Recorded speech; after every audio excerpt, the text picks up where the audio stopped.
He looks like he's in his late 60s, maybe early 70s, and he's sniping dudes.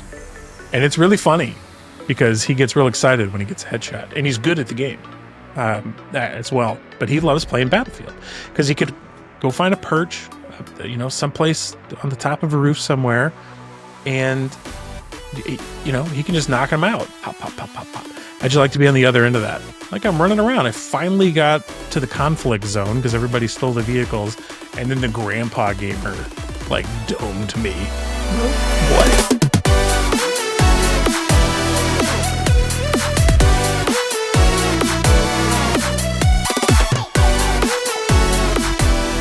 Live. Welcome to the Andy B Show, a video game podcast. I'm so glad you're here.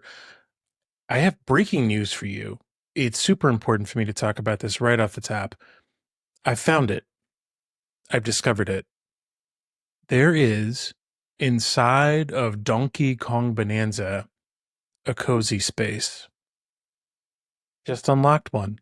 I don't know if you've seen it yet, but what I think a cozy space is a place in a video game where you're not doing the main stuff of the video game. And you don't have to go there, but you could go there. And when you do go there, you do things that are just a little bit different. Maybe your character could change clothes or play an instrument or, send mail or get mail to and from people in the game that you could interact with, but you don't have to. Maybe you can decorate. Check it out. In Donkey Kong Bonanza, I just found out there are cozy spaces. Here it is. You got to go down to like level 200, I think, to get there. So you maybe an hour, 2, 3 into the game, depending on how many bananas you're out there finding. Where the Architectone, these little rocks that talk to you, says we can build you a cozy little getaway with a comfy bed and a helpful closet. Thank you. That sounds a lot like a cozy space for me and Pauline to hang out in.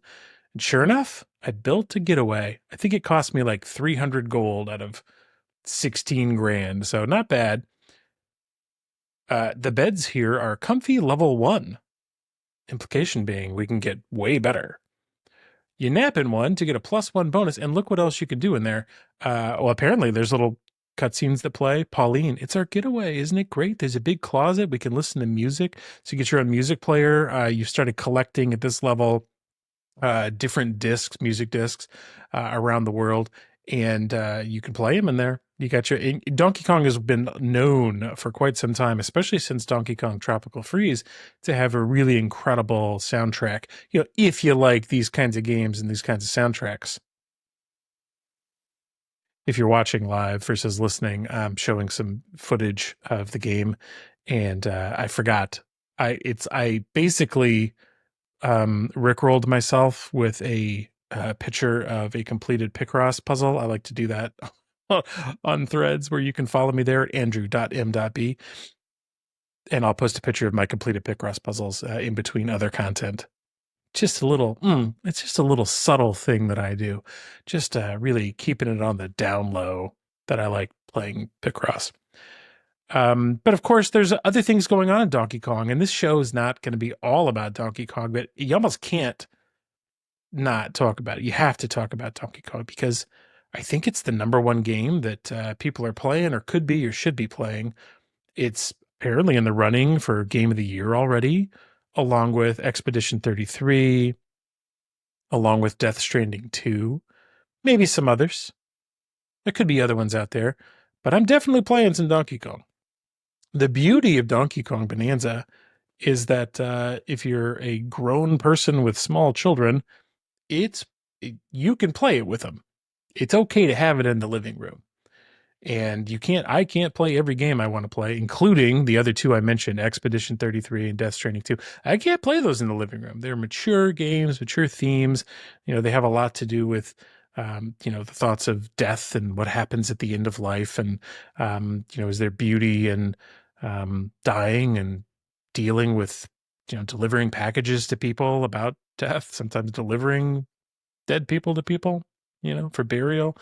And it's just a little heavy when you've got small kids that are 10 and under. So yeah, those are like late night games.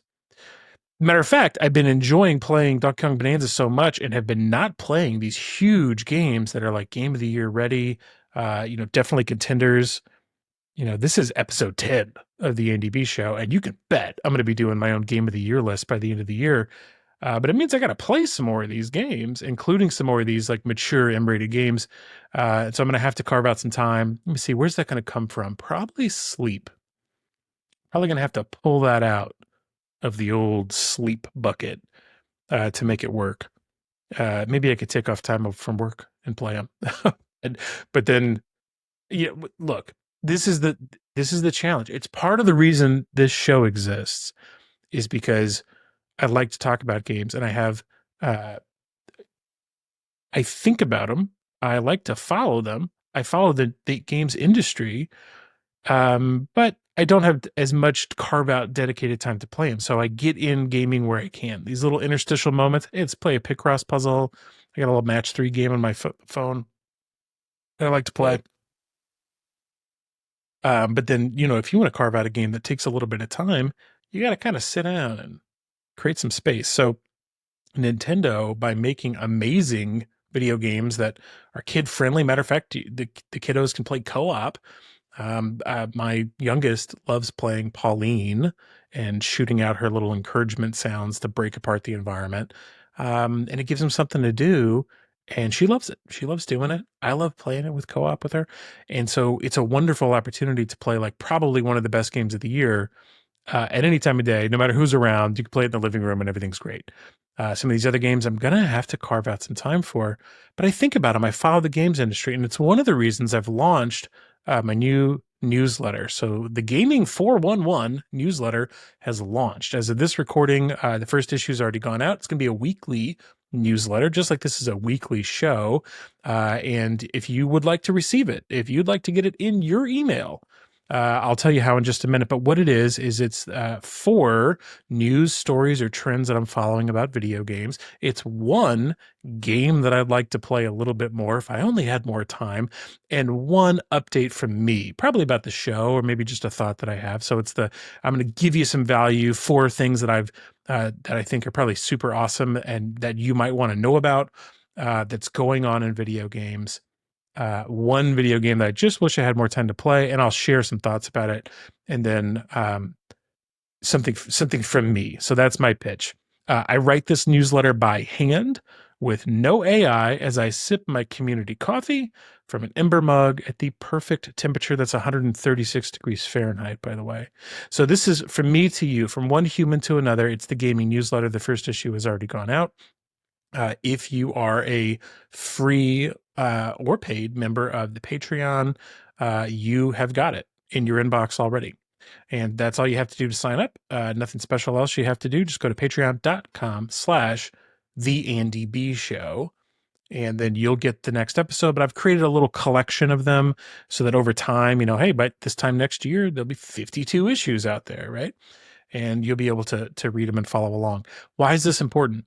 I see hundreds somehow news stories and articles come across the desk that are about the video game industry. There's additionally trends, there's memes, there's the zeitgeist of video games, things that are going on, and I'm paying attention to it. I'm already there. I'm in the stream, and maybe you are too, but maybe maybe you just want to know the things that I pluck out that I find interesting. And so that's what I'm going to do. I'm going to bring that to you. That's the curation. That's the value I'm bringing. So Gaming 411, you could share it with your friends. You could you could go check it out at patreon.com/AndB show. What do we talk about in there this week? I'll just give you a hint. We talked about it's some of the stuff we're going to talk about on the show. So a little bit of preview about the news here is like Battlefield 6. We'll talk about that in just a second. There's a new Steam machine maybe coming. So kind of in the rumor mill. So it's like a preview for the show. It's going to go out on Saturday mornings.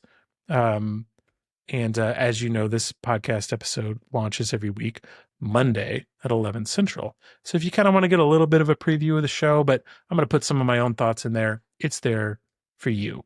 So hope you like it. Let me know what you think. Yeah.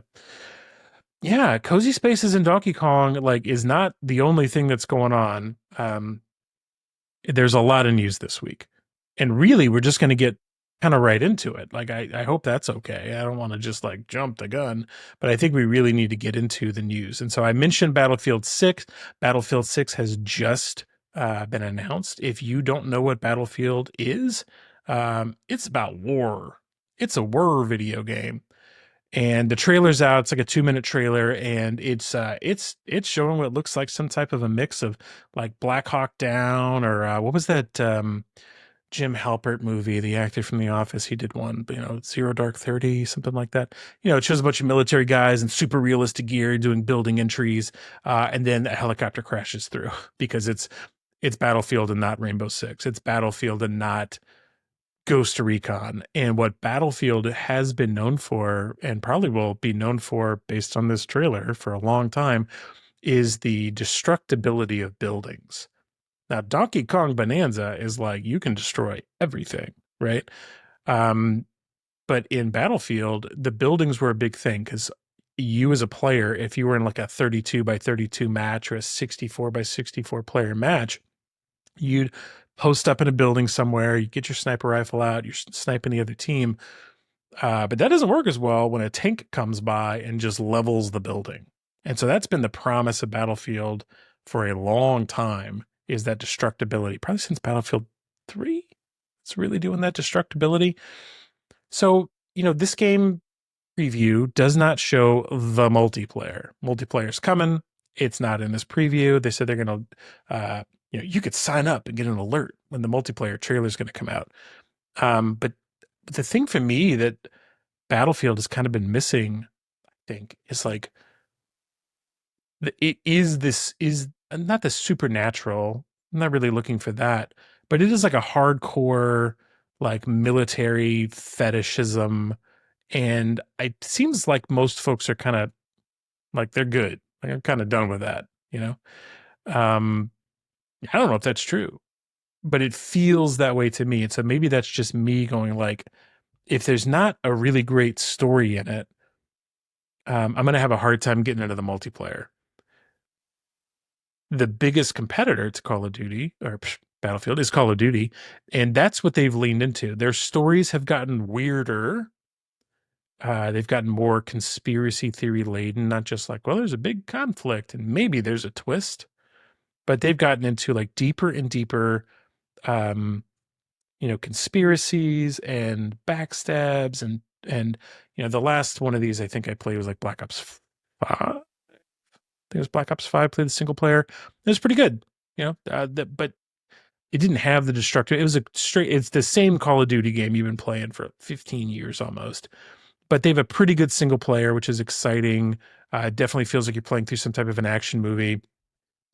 And the story counts. They've been scanning in better digital actors for a long time. Call of Duty is well known for having a single player campaign that matters.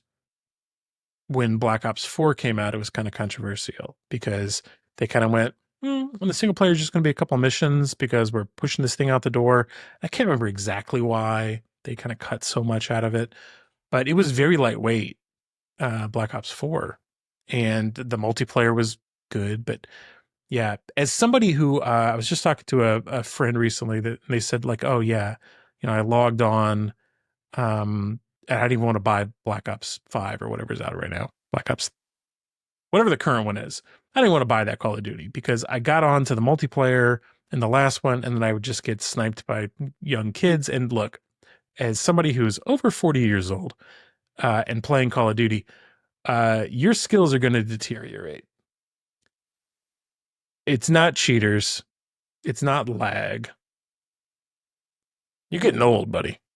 You welcome to single player games. Welcome to caring about the story. Welcome to worrying about cozy spaces in video games where you can do things that aren't combat. I actually still love playing some multiplayer games. I like playing some Twitch-based multiplayer games, but like there's a certain spot in Call of Duty and any of these games, and it's a sweet spot where they want you engaged and excited and feeling like you're progressing, and then also challenged. and they have to keep you on the spot. If it's too easy, then you'll decide to turn into a Twitch affiliate and just stream all day and do 360 no scope headshots while people tip you $5 or whatever. So they want to put you in what they call skill-based matchmaking so that you can't do that. And they put you in skill-based matchmaking, and if they have millions of players, what happens is they find just the right spot where you're always going to lose a little bit 50% of the time. You're always going to win 50% of the time.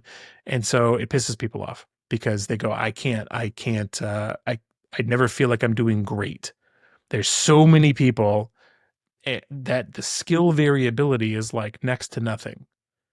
And so I'm always in this like spot where I can't quite dominate. And the power fantasy of a lot of video games is you go skill up, you level up, you find new gear, and at some point you overpower the enemies. But in a multiplayer game that's supposed to last all year or multiple years, in the case of Battlefield 6, you can't do that. You can't give people overwhelming force because it's overwhelming against other people and they just feel crushed. And so it doesn't work that way. So if you want to play multiplayer in a modern, large scale AAA game, they're going to put in skill-based matchmaking. Now, where Battlefield gets it different, though, is because you're dealing with a map that is not either symmetrical or asymmetrical in a designed way like Call of Duty, where you're really supposed to be able to get from one side of the map to the other in like 60 seconds. And I don't really know if that's a design goal. I just know that they're pretty close. They're tightly wound maps in Call of Duty. They did some bigger ones. There's a couple of games there where they did like larger scale engagements, but mostly people don't play those. They go back to the small like 6v6, maybe 10v10, because that's the sweet spot for leveling up guns in Call of Duty. And we got camos to unlock, man. I can't be walking around for 3 minutes in the wilderness going like, yeah, we got like 4 clicks until we see the enemy. Nobody wants that in Call of Duty. I want to get to the action. And the only way to get to the action is to have smaller maps. Battlefield's like, what if the map was the entire size of Kazakhstan? What if the map was, the half of Scotland? What if the map was the entire Arizona desert? And they have these huge maps. And why do they need them? Because they're going to be flying planes and tanks and automobiles, and they need to create space for those to roam. So you actually will go like, okay, I spawned back in my base in a Battlefield game, and there's the runway, and that guy just stole the jet. So I guess I'm not going to go in the jet. All right. How about the tank? No tank? Oh, there is a tank. There's a gunner position, but the guy took the tank. So I guess he's going to have no gunner. He's just driving the tank. Okay. I can get in this Jeep. Jeep sounds great.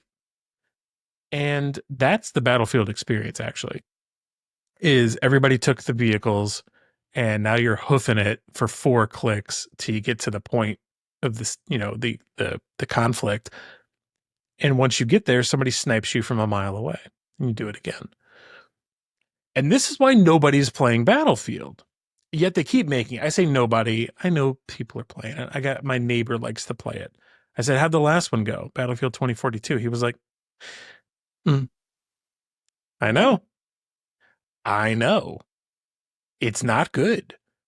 Battlefield does have modes that are 10 by 10 or 20 by 20 that are more arena focused, like cutouts of the bigger maps. The epic scale of Battlefield really creates something special when it works.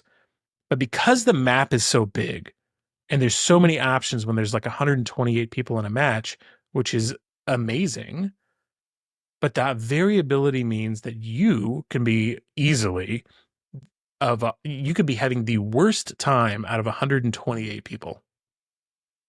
And if you're having the worst time out of like 12 people in a match, it's probably okay. It's probably not too bad. But just imagine how bad it feels when you're having the worst time out of 128 other people. Like you're not enjoying that game. You're running a mile to get to a good spawn point and then getting sniped from somebody that you don't even see. Now it's great content. I think the grandpa gamer is out. I can't remember his exact tag, but he's an old dude. It makes me feel young. and he likes to stream, and he will, that's what he loves to do. He's known for these little TikTok videos where he's playing a video game. He looks like he's in his late 60s, maybe early 70s, and he's sniping dudes. And it's really funny because he gets real excited when he gets a headshot, and he's good at the game as well. But he loves playing Battlefield because he could go find a perch, someplace on the top of a roof somewhere, and he can just knock him out. Pop, pop, pop, pop, pop. I'd just like to be on the other end of that. Like, I'm running around. I finally got to the conflict zone because everybody stole the vehicles, and then the grandpa gamer like domed me. Well, what? So I see the Battlefield trailer and I go, if they put a really good single player mode in there, I might be interested. If it's just the Battlefield multiplayer again.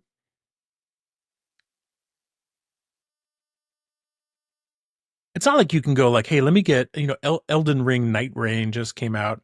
And Elden Ring is very kind of a solitary game. They have like these little multiplayer features in it where, you can invite somebody in to come help you fight a boss. But it's very like, it's a very lonely game by design. And when you see messages from other people, it's got these multiplayer elements, but when you see messages from other people, when you invite somebody into the game using like a little summon, it's pretty exciting and unique. And then they go away and then it's back to you again in your single player game. It's kind of like an interesting way to bring somebody in right when you need them. But when you end up with a single player game that they throw away because they really go, you know what, people want to buy the multiplayer. So it's got to be a throwaway. And then the multiplayer has this wonderful high variability. Like, what's the solution, Battlefield 6 is going to have highly variable multiplayer. They'll have some modes again that cut down the map size and basically feel like Call of Duty. But then you can just have Call of Duty, which probably has like better guns and, better.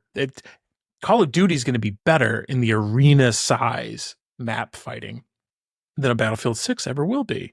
So you might as well just play Call of Duty at that point. So if you're going to Battlefield, it's because of the high variability, the huge like multi-kilometer arenas where you can fly planes and stuff. It's for the rest of that experience to feel like you were on the battlefield, not in a small skirmish. But if you're not having a great time in there, then you're out. And the alternative is the arena-based fighting of Call of Duty, where you're stuck in skill-based matchmaking, where the variability of having a bad experience is low, right? They've shaved it off because they put in skill-based matchmaking, and the size of the arena is, the map is very tightly controlled. And so they're like, you're going to have a good experience, but probably not great, probably not bad. So the peaks and valleys of like dominating somebody in a Battlefield game, while you're dropping bombs on them, fighting a fighter jet, or you're the guy that got in the tank and you have a good tank crew that time, is probably unmatched. But it's like gambling. It's like buying scratch off tickets. You're like, bad, bad, bad. Just you're just flinging past matches. Like, that was a bad match. And then at some point you might go, great match. I almost got all my money back. I got $300, but I spent $400 in scratch off tickets. Whereas Call of Duty's like, man, it's kind of like buying these energy drinks that I got from Costco that are from a brand that this is the Black Rifle energy drinks. And they were on sale. And from Black Rifle Coffee Company. And you know what? They're okay. It's okay. I got what I paid for. Not bad, but not great. And if I'm going to play a video game, I want it to be great. And at least Call of Duty and their single player game is going to make something great. So you can have a good time with the multiplayer. You're going to have a great time with the single player. It doesn't overstay its welcome, 8 to 10 hours, knock your socks off action movie, good plot, twist, famous actors, whatever is going to be in there. And then you're going to have a pretty good time with multiplayer. And that's a pretty good package.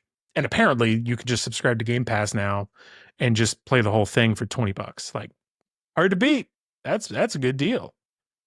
But man, the upsell to Battlefield now, they better have a single player campaign. And that trailer looks good. So I'm hopeful. I'm surprised that I talked about Battlefield for almost 20 minutes. But really it's all about multiplayer, modern first person shooter multiplayer today, and what's out there. So thanks for sticking with me on that one. Ooh, what a topic. Speaking of first person shooter multiplayer, this story comes to us from IGN. Splitgate 2 will go back to beta to undergo a massive rework amid more layoffs and a Splitgate 1 shutdown. So if you don't know what Splitgate is like an arena shooter, multiplayer, but they have portals, and it's pretty neat. It's a pretty neat game because you can easily just like zap around the map with these portals. They have portals. I guess there's portal guns. I don't know. I haven't played this game, but it looks cool enough for me to try it, and maybe that's part of the problem. Looks cool. Haven't played it. But Splitgate 1, they're going to take it offline. It costs them money to run those servers. I guess they're not making any money off of it. And Splitgate 2, which they just launched 2 months ago, the developer is, quote, about to unlaunch it. 1047, the developer revealed its plans to temporarily wind down support on the game it just released so the studio can go heads down on what it says will be a complete overhaul of Splitgate 2, the game they just released. The game will remain playable during this time and will still receive its promised Chapter 3 update, some bug fixes, but other than that, Splitgate 2 as we know it is done. That is until early 2026 when the studio promises it will return with big, sweeping changes. So, what other game has done this? It sounds a lot like what they did with the multiplayer game. What's the name of that multiplayer game? The one that just went offline. And then they brought it back. And then Multiversus. It sounds a lot like what they did with Multiversus. Multiversus went, they kind of launched in preview. They're like, here, you can play this Smash Bros-esque game, but with all of the Warner Brother characters. So Superman and Wonder Woman and Arya Stark from Game of Thrones. Like they had a really, plus Bugs Bunny. It was the craziest cast, and the art style was on point. It looked great. I played some of it. But you're either into Smash Bros type multiplayer or you're not. If you are, and you're willing to branch out of Nintendo, it was pretty good. But then they said, oh, it's a beta, it's a preview, and we got enough feedback, and we're taking it offline from beta, and we're going to launch. But they took it offline for months and months and months. And when it came back, can you imagine, like, why would they, I still don't understand why they would take it offline and turn off the store and stop allowing the money to come in while they burned money on like revamping the game. And then when it relaunched, like didn't really seem that different, kind of looked about the same, but then they lost 7 months of potential revenue, 7 months. Like Hades 2 is a video game that is showcasing how they do early access instead. They do early access, you can pay to get the game, and then they keep fixing it. And every time they go like, oh yeah, the game's not launched yet, but this early part's pretty good. And then we're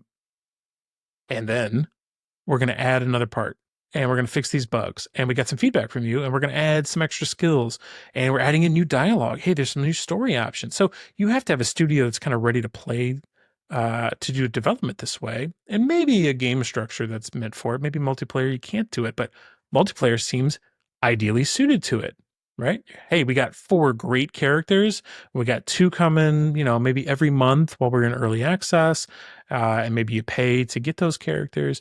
It drip feeds content and it creates, even for me, right? I'm podcasting every week. Why wouldn't it be a news item that I would talk about? Oh my gosh, they added the ninja version of Batman to Multiversus this week. And I tried it out. Like the drip feed of content that would come in from an early access game where they're like, we don't have it all where we wanted it. So we're going to go back to the drawing board. Like just do it live. And so Splitgate 2 seems to be going like, look, the launch didn't go like we wanted. We got a bunch of challenges, but we're not going to take it offline. So they're saying we're going back to beta, but they're not doing what Multiversus did, which is pull it all the way offline and make it inaccessible for people.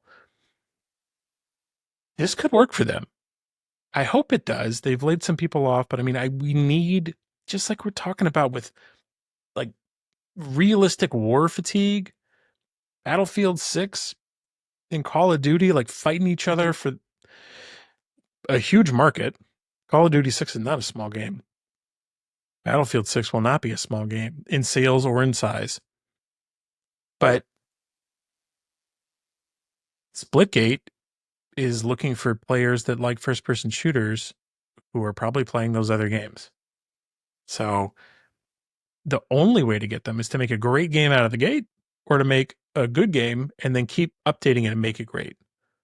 Like I talked about last week that like Cyberpunk 2077, when it launched, as we all know, it was a disaster for performance. PlayStation pulled that game off the PlayStation Store and gave everybody refunds. That's how bad it was. They're like, we don't want you to make a class action lawsuit, so we're giving you refunds. That's how bad that high profile game was when it launched.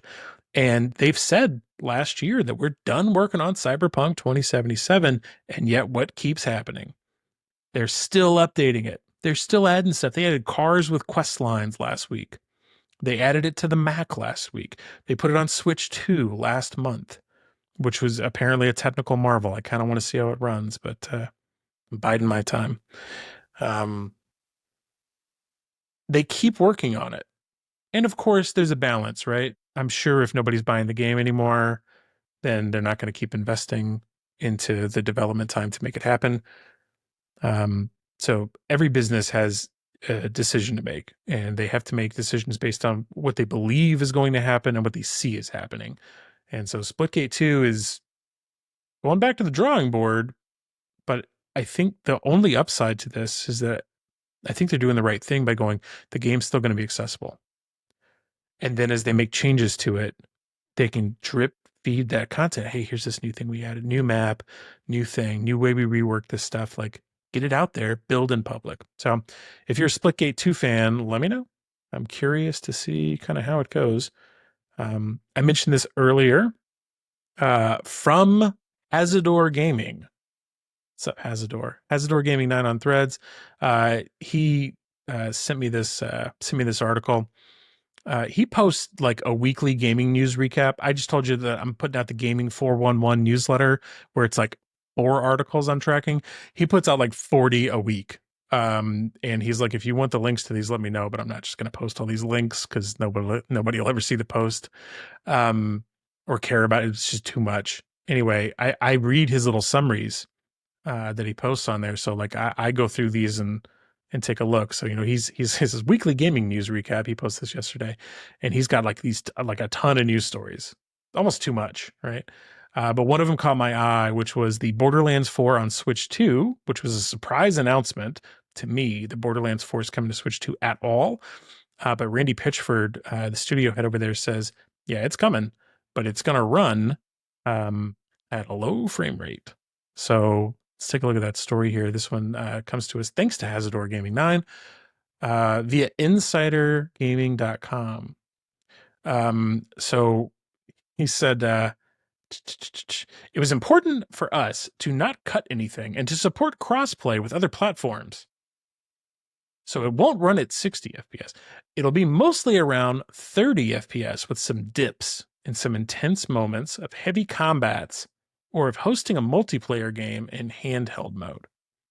So of course the cool thing about the Switch is that you can just like pick it up and carry it around, but it drops in performance. Like it's supposed to be smooth and you'll never see it, but when you run it in handheld mode versus docked, it runs at lower power, probably lower frame rates or lower resolution. But of course the screen that you're looking at is not a 4K screen when you're in handheld mode, so it's fine. But in a really taxing game like Cyberpunk 2077 or in Borderlands 4, brand new release, it's going to run less. And I couldn't believe it. They said that it's going to have 4-player local co-op on Borderlands 4 on the Switch. So I'm assuming that that's probably docked only. can't be in handheld mode.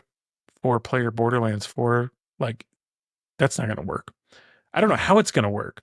And we're in this interesting like lifespan time of the Switch 2 where you've got third-party games that are running on older Xbox and PlayStation target hardware that the Switch 2 is not quite as good as those systems, but it's close enough that you don't have to make a ton of changes to kind of make it work. The fact that Cyberpunk 2077 runs at, I think, 40 FPS with ray tracing on is wild. People go, well, that's a 2020 game.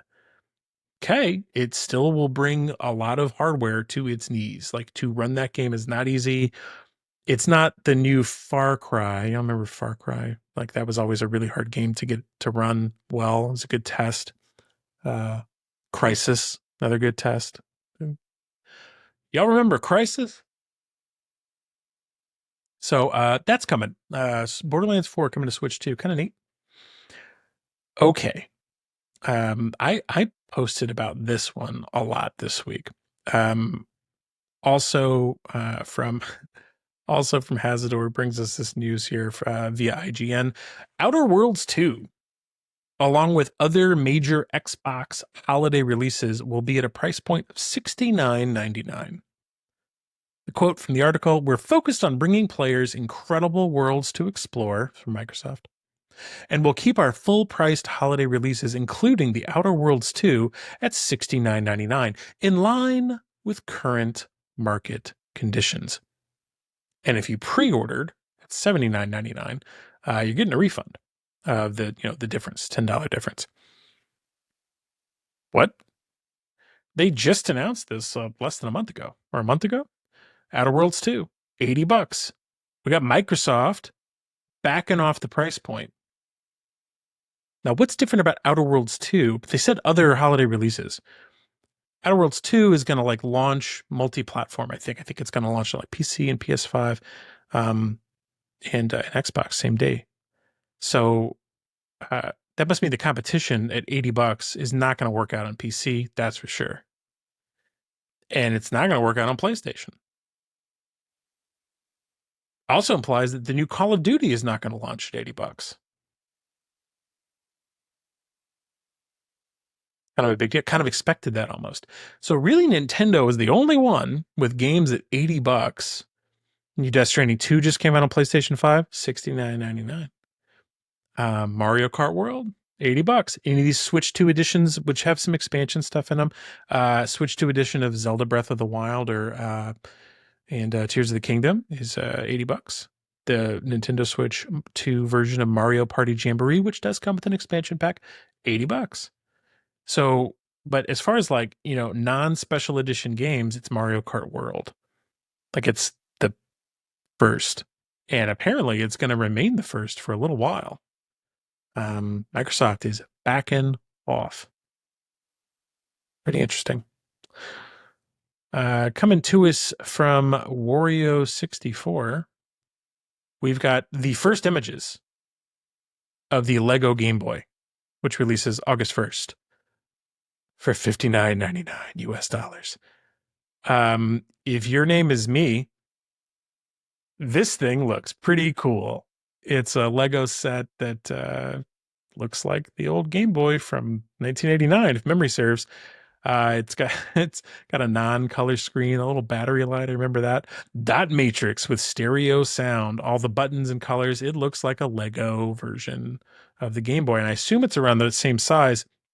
Comes with a couple of cartridges that you can put together, including The Legend of Zelda: Link's Awakening and Super Mario Land. Let me just tell you something. That was a pretty good game. I played the heck out of Super Mario Land, and they have little inserts, little art inserts, so the game looks different when it's on there. Little volume button that you can spin with your fingers. Yes, this external connector. If you're watching the show on Spotify or YouTube, you could see what I'm looking at. Spotify does audio too, but it also does video. Does both. You could switch between them. Anyway, the external connector that's up here, you would use a little proprietary connector to connect one boy to the Game Boy to the other and play multiplayer games. So you could fight each other in Tetris, and you could do 4-player with it. You could get like a little hub and connect them all. And yes, absolutely had that and would connect my Game Boy to other kids at the playground, and we would fight. It was the best. Really, really great. This looks like an amazing addition to a shelf. Pretty excited about that. A lot of they did a really good job with that Nintendo entertainment system version of the Lego set, but it was kind of a lot, man. It was like $200 or $300. It had its own little CRT television and then a scrolling screen, like you could like twist spin the knob, and like a virtual screen for Mario to jump on would come by. It was fancy, maybe too fancy. Okay. uh, there's so much more news to get through, and I do mean a lot. Like, I'm halfway through the news from the week of things that I found interesting about video games. um and we still have community spotlight to do, because I did get the first voicemail in, and we're gonna play some of it on the show. I'm gonna answer that. So what we're gonna do first, though, is just take a quick break, and I'll be right back. Speaking of being out there in the school ground with the Game Boy, the other thing that would happen a lot in the school ground when I was growing up was you would have things called console wars. And console wars are a lot like being a fan of a football team or a basketball or baseball team, where you go, my team, because of where I live, is better than your team, and we're going to be rivals, same as high school rivals and all this other stuff. You would get a console. You talk your parents into buying one, beg, plead, Santa Claus would show up, something. And then that was your console. Because the likelihood that you were going to have two video game consoles was pretty low. We've talked about this before. I think I've got an early access episode on the Patreon where I was talking about the history of these video game consoles and what it was like to try and buy a Nintendo 64 back in 1996, pre-internet, being able to tell you where all the stock was. And you probably weren't going to have every console. There was not a belief in every household, at least when I was growing up, that video games are even good for you. They could be bad for you. And then why would I have more? Not only is it going to cost me money, but like, well, come on. So you end up having to love the console that you are lucky enough to get, blessed enough to get. So if you got a Sega Genesis, which is what I ended up with for a 16-bit console, you loved the Sega Genesis and you cared about it because that was the one you had. And if you had a friend that had a Super Nintendo Entertainment System, they loved theirs. And there's nothing wrong with that. Everything's wonderful. And if you were real good friends, you'd go over to each other's house and I'd play theirs, they'd play mine. But as kids sometimes do, they go, well, which one's better? And then the fights would start. Which one is better? And there were reasons why the SNES or the Sega Genesis were better than each other. The SNES had Mario. And in retrospect, that made it better. But you know what the Sega Genesis had? That's Sonic the Hedgehog. 1, and eventually 2, and then 3, and then Sonic and Knuckles, where you plugged one cart into another cart for extra content. Stacking games back then. Nintendo didn't have that. Nintendo didn't have Mortal Kombat with blood in it if you entered in the code. Nintendo didn't have that. Nintendo didn't have as good of a music chip in it. Like that, the way the music sounded coming out of a Sega Genesis is just special. I'm not an expert in chiptune music, but sounds good. I played Columns on the Virtual Console, the Virtual Classics, which is available now on Nintendo, which is crazy. Could log into my Nintendo Switch 2 and play Columns from the Sega Genesis. And that music still sounds good. Still sounds real good.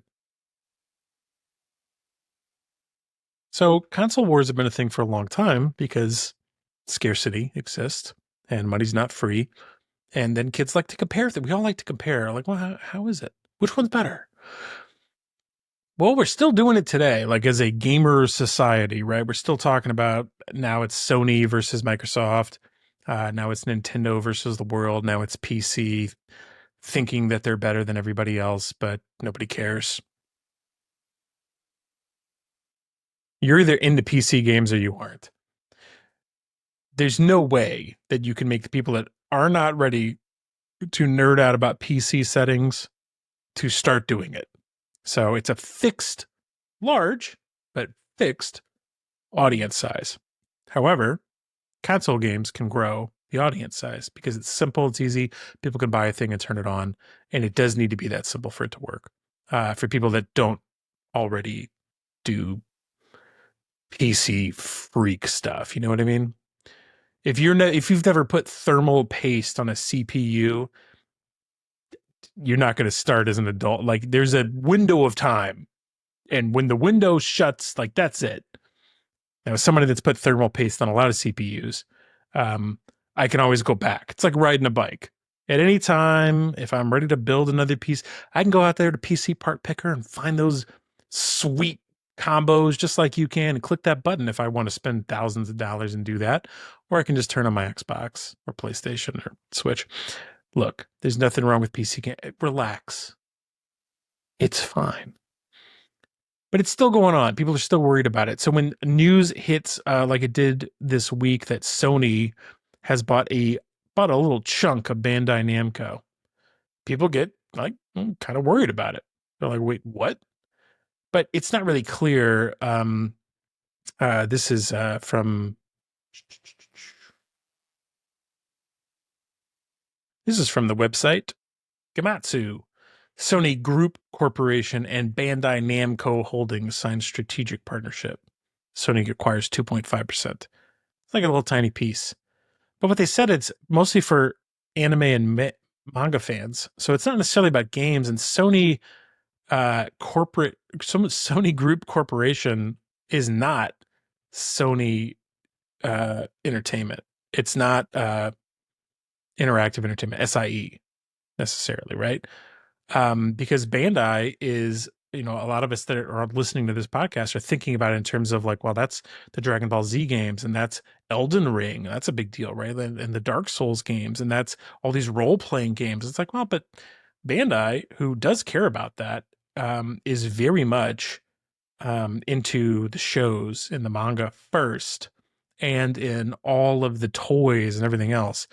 So are they going to end up, doing more? Are we going to have exclusive? People are freaking out. Are we going to have exclusive Bandai Namco games? Is Elden Ring only going to show up on PlayStation? I don't think you can go this far, right? I think they're going like, we think this is a big deal. We think it's a great company. We think there's a lot of overlap between people who like Sony, people who like Bandai Namco, and so we're going to buy in. No problem. That's not like a reason to do like a platform fight. That's not like a reason to do, to go like, oh, console generations are fighting with each other. But, it's not fuel for the fire. But you know what might be? Is a job posting that was listed to expand PlayStation Studios at Sony across other platforms, including Steam, Epic, Xbox, Nintendo, and mobile. Quote from the job posting here from Hazardor Gaming 9 says, "You will play a critical leadership role in shaping and executing the global commercial strategy for PlayStation Studio software titles across all digital platforms beyond PlayStation hardware." Beyond PlayStation hardware, including Steam, Epic Games Store, Xbox, Nintendo, and mobile. So, Senior Director, Multi-Platform and Account Management is the role. And is it a big deal? Just recently, Helldivers 2 got announced, and it comes out next month on Xbox. It's a multiplayer game that's already on PC. Multiplayer games, as we started the show talking about, benefit from a huge audience, so they can find people that are in your skill set and sell you stuff by giving you a great game to hang out with, right? So more is better, especially when it comes to multiplayer. More is also better when it comes to single player. But therein lies the fight. Right? Why does the multi-platform fight still exist? Because money is still finite, and the prices on these consoles are still going up. And years into the Xbox's reign, such as it is, They've upped the price of the Xbox Series X from $499 to $599 in the United States. Why would they do that? Well, tariffs and cost of living and whatever. This never goes this way. This is the first time the price go up and not down. Now the Outer Worlds 2 just went down in price from 80 to 70 for the holiday season, but the hardware is going up and it always has gone down. The reason the PlayStation 2 sold so many consoles is because they would lower the price and introduce lower cost versions of it as manufacturing costs went down and chip costs went down. And that is not happening. They're not selling the Xbox at a lower price. They're not selling the PlayStation at a lower price than what they launched at. They never dropped the price of the Switch 2 or the Switch over its 8-year plus lifespan, but that's Nintendo, right? Like they don't do that. They will introduce a slightly lower cost option in the Switch Lite. So they actually did do it. Actually, you know what? They did do it. I think those are $249. Slightly smaller, doesn't dock. Like they cut features to make it happen, but that's fine because now more people can access the Switch in the game library.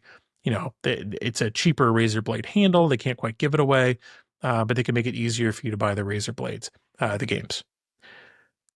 So why does it matter? Why does this install base matter? Because again, not everybody wants to be a PC player.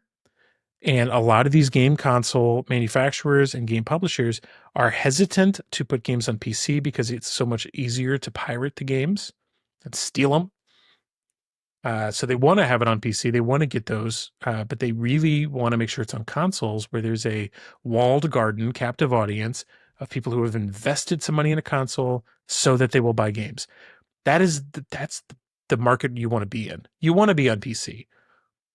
There are plenty of upstanding people that go out and earn money and then buy video games on PC. So I'm not saying the piracy is the problem. I'm just saying if the PC was the only thing that existed, fine. But because the consoles exist, because they have the walled garden, that's the desirable real estate. That's where people must have their games. That's where they want to get the games to, because lower piracy is better for them, right? And it's probably because there's as many games as there are on console, there's way less than there are on PC. You're right, PC gamers. But that also means there's less competition. So they're likely to be able to sell the same game at a higher price point because there's lower competition there, even though the competition is big.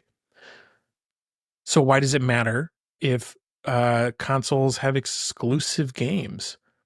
Because you want to make sure that your investment is worth it. People know that, especially for first party games, that they want to know they're getting the best version of the game before it's not like before anybody else. It's just the PlayStation games that you can only get on PlayStation are the reason why some people will buy those consoles. But if every Xbox game gets published day and date on PlayStation 5, there's no reason to get an Xbox. Because you'll have less game options. You'll have all the Microsoft games and not all the PlayStation games, right? It's the reason why console exclusive games have been around forever. If you want to sell the box, you have to put something exclusive on it. And if all the games are multi-platform, then they go, like, the identity seems lost to them. They're like, what am I doing? And then we basically just have fancy PCs that are smarter and simpler and they don't have as many options. But you know what? I think that's probably okay. The problem with PCs, again, for me, is that for a lot of people, is it's too complicated. It's too complex to sit there and mess with PC specs. And that brings us to the next news story, which is more of a rumor story. This came to us from Digital Animine.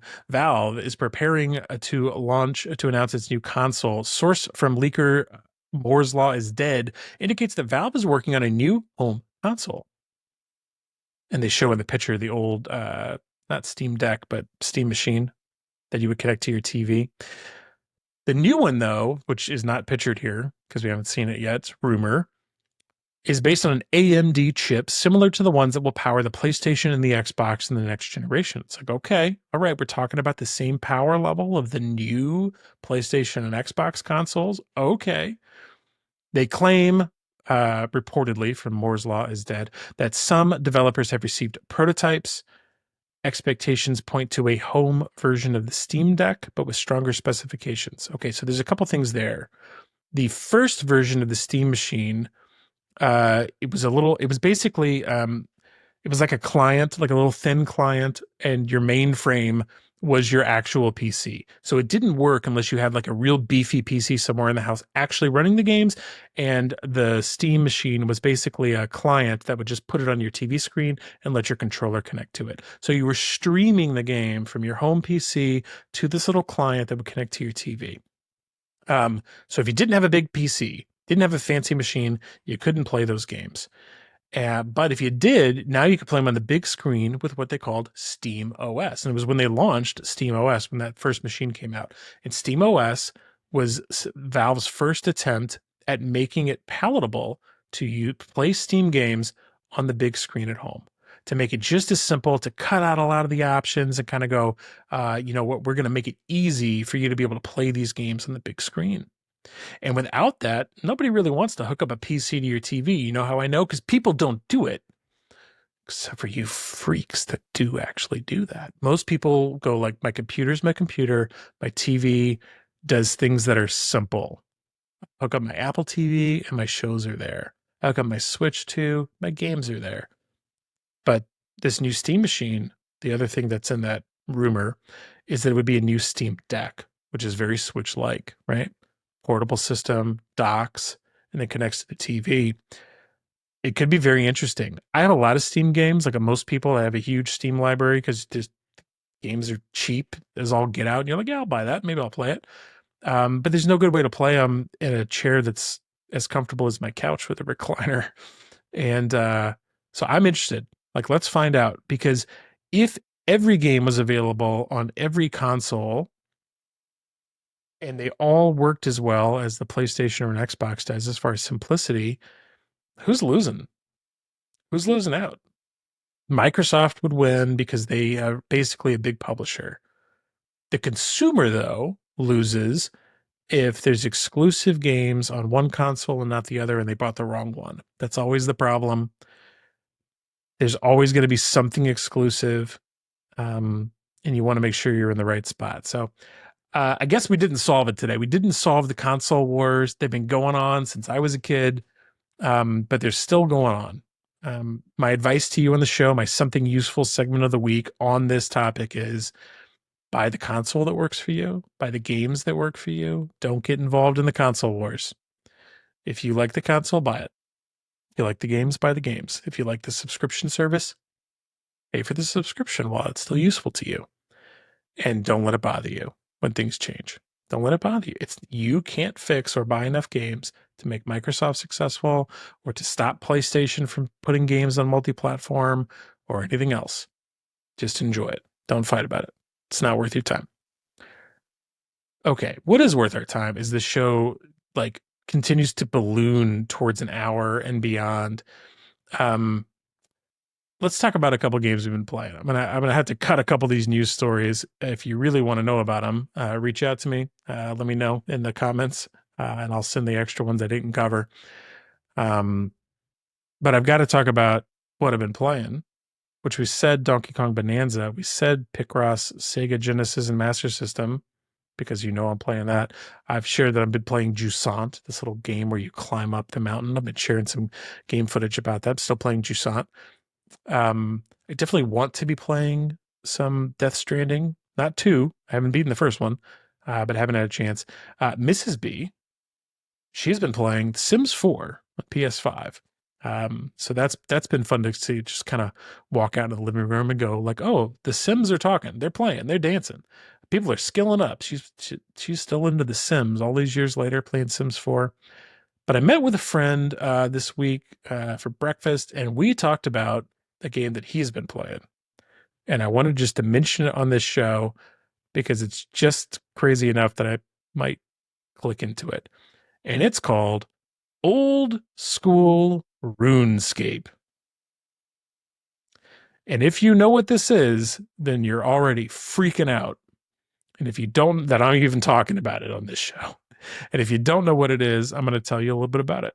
I haven't played it yet, but I did learn from him, my friend, uh, about what it is. Old school RuneScape is a role playing game, an MMORPG,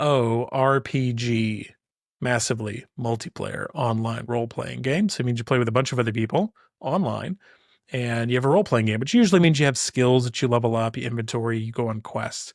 It means a lot more than that, but simple enough. But old school means that there is a newer version of it, and this version of the game has chilled out a lot. So they I've learned by talking to my friend around 2007, they kind of reworked the game to make it very new and more modern as of 2007, almost 20 years ago. And then the old school players did not like that. They were not happy about these changes.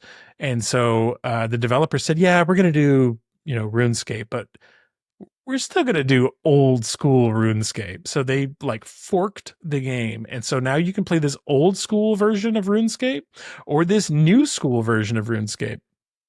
And guess which one my buddy plays? He plays the old school version. That's what he likes. He likes the old stuff. I haven't even looked at the new one, but if you look at this like dichotomy, if you're looking at the screen, or you can go to like playrunescape.com, you'll see on the old school side, like everything looks old and kind of hand drawn, a little bit painterly. And on the new side, it looks like World of Warcraft. It's got this fancy new art and everything. And the two have diverged, and never the twain shall meet except on the website. And what they've got is just this kind of like an older, like vibe to the RPG. I'll show a little gameplay of it from their official trailer here, where they, the old mage is explaining how things go. I watched this video before the show, but it looks old. It's like an old game, but it's player driven. So the players, and they just released like a new expansion, and they've got 200,000 some odd players in there when I checked it last night, which is nuts. Most games at their peak on Steam, if they're hitting 200,000 and 300,000 players, is a big freaking deal. So to have 200,000 people paying a monthly fee, most of them, maybe all of them, to play a game that is over 20 years old and kind of like fixed in the 2007 version of the way of doing things is really incredible. Like these people that like this game, like really like it, and they like it a very certain way. But apparently there's huge numbers of quests to go on. There's 22 skills to level up to level 99. And players can vote. They can vote on what should go into the game. And then the developers will go build it into the game if it gets enough votes. So community-driven game design, exactly how they want it, exactly how they remember how it looked. And it's so low poly, low pixel that you could play it wherever. You can play it on your phone, you can play it in a web browser. It just is, it's a little snapshot in time of exactly what they want. And we've seen this with World of Warcraft, right? World of Warcraft got so modern and they've been building it for 20 years plus. I played it when it was in beta and it's been going on for over 20 years. And they have a World of Warcraft classic now because people like it when it launched. They like the version of it that they used to have.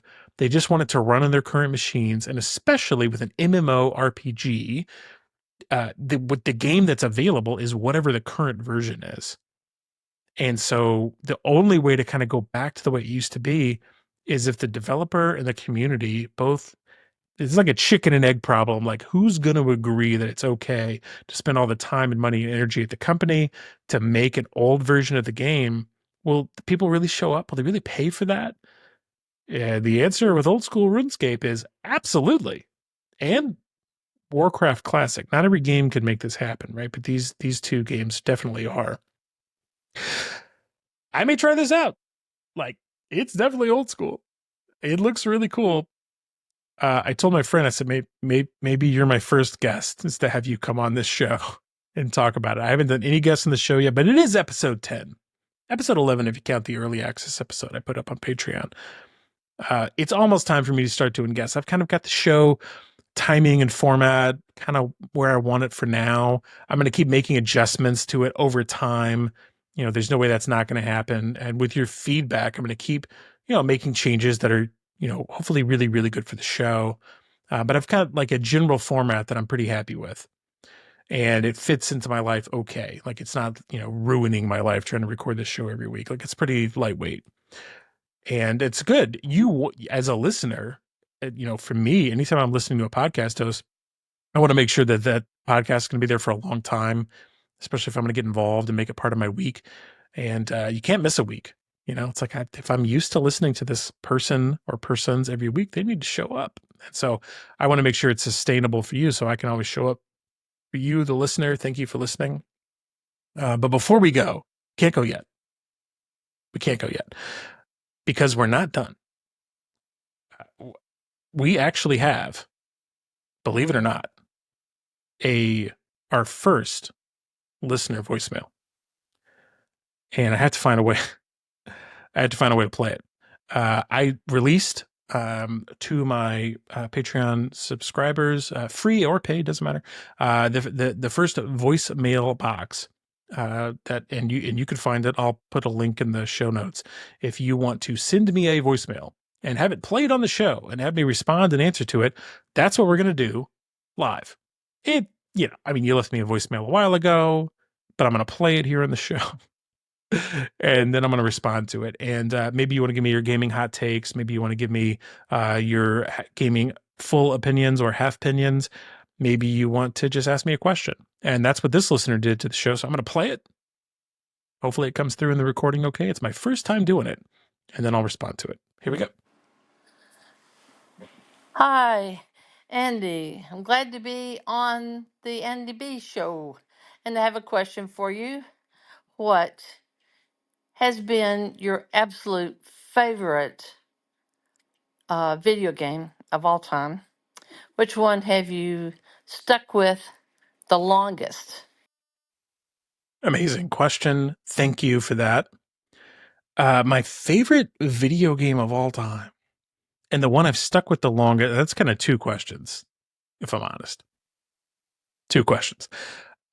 So the favorite video game of all time, which I did not prepare for this question, so I'm thinking off the cuff, is probably one that I would,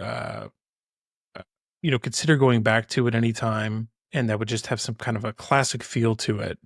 That if I went back, it would kind of feel like home, you know. And that might be the same one I've stuck with the longest, but probably not, right? Like most games aren't that long. We've been to howlongtobeat.com. We know they're not that long, but multiplayer games like these MMORPGs that we just talked about with RuneScape, they can go on for years and years and years. And so when I think about that, the two of them that probably come together is probably World of Warcraft. If we treat it as one question, World of Warcraft, I haven't played in years. Every once in a while, every like third or fourth expansion, I'll sign up for a month, blow through the expansion content, hit the max level cap and go like, that was fun. It was good. That's a game where, you log in, you have a character, you have these wonderful, whimsical Blizzard characters that are written so well and gameplay that just works in a world that's huge. I think about, might lose some people on this. I don't like to get political on this show, but when I played World of Warcraft, I made an alliance character because who wants to go hang out in the Barrens? So, but I loved running around Stormwind, and I loved when they did the Cataclysm expansion and reworked all the opening areas. Remember how hard you had to work to get to level 40 to get a mount for the very first time? And World of Warcraft was, those MMORPGs are not games that are designed for people that are short on time. And so I definitely had a moment, man, that's maybe 2006, 2005, 6, pretty early in my marriage. And I was playing that game way too much. And it was causing like a marriage problem. Like I had to quit the game. It was either Mrs. B didn't say it's the game or me. But I could see the writing on the wall. and I was like, I should probably spend less time doing this and Hi, more time with her. That Andy. was the I'm right move. glad So to I had to quit be World of Warcraft, on the but NDB I've gone back show. to it over the And I have a years with question for a you. more mature like What view of how to fit has games into been my your life. And that's absolute part of why I started this favorite show, is to talk to working video adults that don't have game all the time of to all play games, time? but they want to get a little Which bit. one They have just want a little you bit of the game. stuck with Maybe they want to talk the about the game. Maybe they can only longest? play for a little bit. What's worth your time? So I try and share my expertise on my opinion of what's worth your time as a busy adult. Um, but yeah, World of Warcraft is probably it. I probably have put a couple hundred hours into that game, maybe 1,000 hours. Probably not. I don't think so. Maybe 500 hours into that game over 20 years. Maybe it's 1,000. I'd have to log back into my account and see. I've gone back. Every time I go back, they make it easy. It's probably like a level 120 cap at this point for all I know. But the last time I went back was, I think, for like Mists of Pandaria. And that game would go like, hey, if you buy the expansion, you're going to get an instant boost to bring your character up to the level so that they're ready for all the content. And so that's what you do. You just do the instant boost to get them up to like the bottom of the cap, and then you play through the expansion content to get them to the top. And by the time you hit like daily missions, and that what you're doing is grinding daily missions, you're like, that's a great time to log off this game and never come back until next time. And so that's a game that you can keep coming back to. Another one that's similar to that is probably Destiny and Destiny 2. Those games are wonderful to come back to. And, just this last year, they had, the incredible like finale to a story that was running and really going on for like 10 years. So that's a game that I could talk about for way too long.